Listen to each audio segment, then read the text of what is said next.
Folks, it's week number 10, and that means this is our last episode of Dana White's Contender series for this season. It breaks my heart because I'm sad to see it go, but I'm also happy for the memories we made along the way. I will say, we've gone 5-0 the last 2 weeks, but this week is going to be a whole lot trickier. We're going to do our best to get there again, but I can't promise you because we've had a lot of shuffling on the card.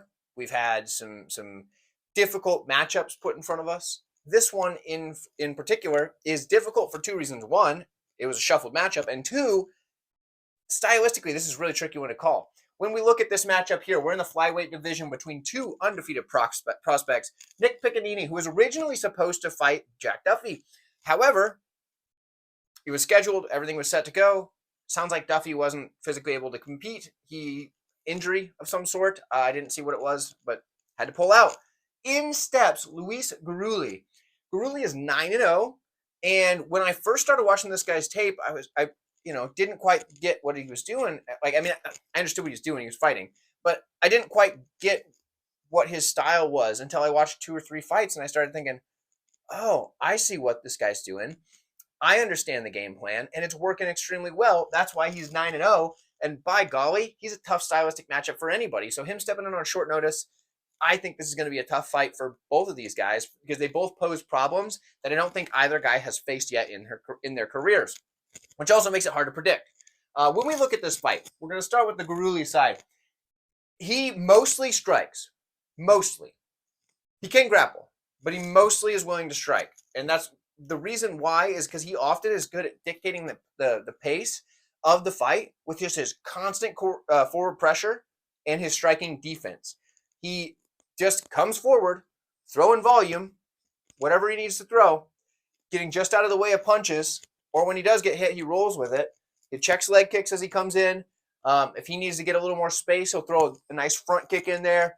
He's just throwing punches, leg kicks, just coming forward the whole time. That's what he does. Push together. I don't even know if they're really combinations at this point. It's just a constant stream of strikes. And he does an extremely good job with it at winning fights because his opponents are constantly backing up. And it makes it really hard to get their own offense going. And the few times that they do, they're punching off the back foot, so they don't really have as much power as they would if they're coming forward. Now, Gurule, his knockouts will deceive you if you just look at his knockouts. They're early in his career when he's fighting lower-level guys, and he's just overwhelming them, and they're collapsing. As his career's gone on, he's fought better competition, and he's still beating a lot of these guys pretty convincingly, but he's not just running them over anymore. He's not getting there and just overwhelming them with volume and they're falling over and just letting him get the win. He's going to decision with a lot of these guys, but the way he's fighting them, they're just not getting enough offense off to keep up with what Gurule is doing. Now, he can grapple. He's pretty good there as well. He's got a good cage push, and he'll grind on people. So if he's backing them up and they end up back to the cage, he'll just stick his head up under their chin and start grinding on them as he's hitting them in the body, coming back up top, and just putting that same pace that he did in the striking range on them against the cage. If they go to the mat, the ground and pound volume is just as high as his on the feet volume. He has decent takedowns. A lot of times they're upper body throws because he's just coming in, and if the other person stops backing up, he'll just get under here get his double underhooks and then drop the guy to the ground with a throw from there. If he ends up on the mat, he's been hard to hold down thus far, but I say with a little bit of a caveat, we're going to put an asterisk here because we haven't really seen many people with good wrestling try to hold him down. So that we don't know, but he seems hard to hold down from what I've seen so far. Most people are shooting desperation takedowns, after they're realizing that they're going to lose the fight, just running backwards the whole time.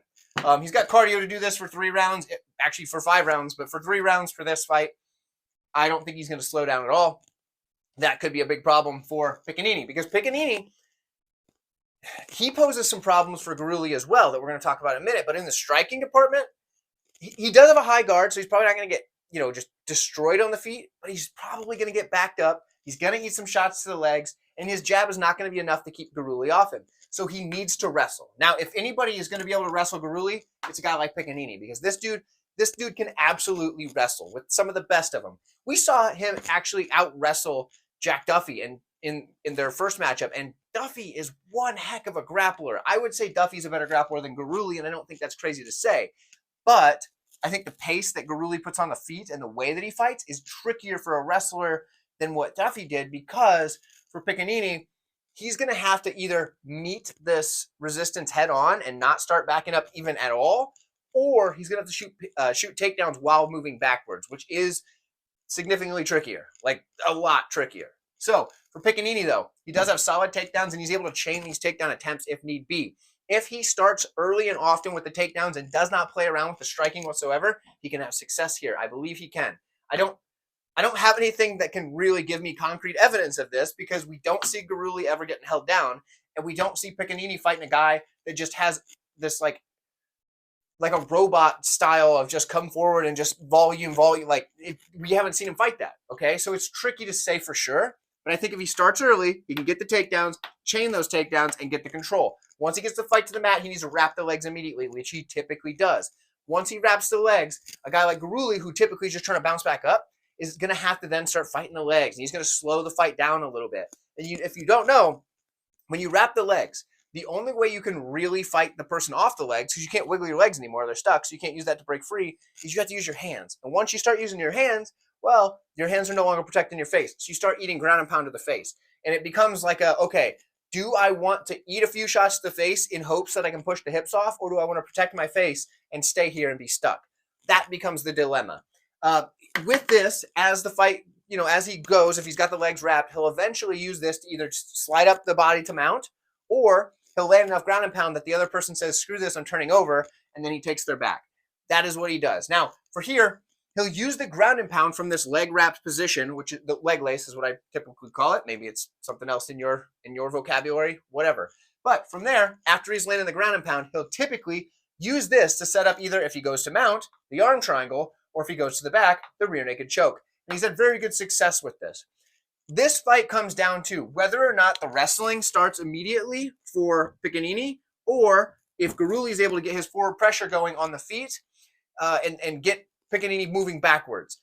I do not have a good stylistic comparison for either of these guys, as I've mentioned. But I do believe that the wrestling skill of Piccininni will prevail here. He was also the guy originally slated for this matchup. I feel like he can get the takedowns, but this is a close fight. This is a closer fight. I don't know what the odds are. Like, as with every week, I'm putting this video out, or I'm recording this video before the odds drop. I will release this video Saturday after the UFC fights, because if I release it before Saturday, nobody's going to watch these videos. But I'm recording it before then because I've got stuff to do. So that's what we're getting here. I don't know the odds. I assume Piccininni's going to be a favorite because people are familiar with his name. It's a close fight. But let me know what you guys think in the comments below. While you're down there, do me a favor, hit like on the video. I appreciate it greatly. And check out some of the other videos in this playlist. Actually, check them all out. Just do that. The playlist should be popping up on the screen if it hasn't already. So check that out. Enjoy your day, folks. I'll see you in the next one.